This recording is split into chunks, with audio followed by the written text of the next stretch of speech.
এই দেখো গাইস, পাহাড়ি এলাকা, একদম পাহাড়ি এলাকা। এখানে নির্জন বাড়িঘর, ওই 50 হাত দূর দূর একটা করে বাড়ি। এটা হচ্ছে অনলি কেরালা। আর এই হচ্ছে আমার ভাইপো, ভালো ছেলে, বাপের ভালো ছেলে। হ্যাঁ, খুব সুন্দর ছেলে, কিন্তু সপ্তাহে দুটোর বেশি কাজ করে না, দোষ এটাই।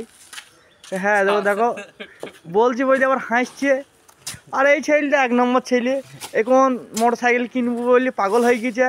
তোমরা একটু হেল্প করো, সবাই মিলে শেয়ার করো ভিডিওটাকে, আর বেশি বেশি করে লাইক করো। দেখিছো কেরালা এসে রাজমিস্ত্রি করে গাড়ি কিনবো বলছে। আর একজন আছে, দেখাবো গাইস তোমাকে, অসুবিধা নাই। এই দেখো পাহাড়ি এলাকা, সব কেমন ঢাল দেখিছ, এখানে কেউ নাই, আমরা এসে পাহাড়ি এলাকায় কাজ করছি। আর এই যে আমার ভাইপো, খুব ভালো ছেলে, কি আর বলবো তোমাদেরকে। এই দেখো, ওই দেখো ঘরের ভেতরে ভাড়া হয়েছে, জানলা দিয়ে ভাড়া আছে গাইস, এই দেখো। এটা প্রথম চালো, আজকে হইলে ভেতরে শেষ হয়ে যাবে মোটামুটি, আর কিছুদিনের কাজ আছে। হ্যাঁ, এখানকার ইট হচ্ছে একটা 50 কেজি ওজন।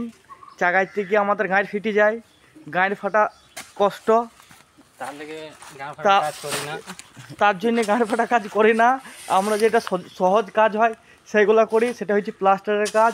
এই দেখো বন্ধুরা, প্লাস্টারের কাজ হচ্ছে এই যে নিচের তলায় সব ডাইনিং ফাইনিং সব শেষ, দুটো রুম বাকি আছে, 2 দিন লাগবে, শেষ হয়ে যাবে। আর আমার ভাইটা খুব ভালো ছিল, দেখছো ভাড়া বাণিজ্য কত টাইট করি যেন না পড়ে।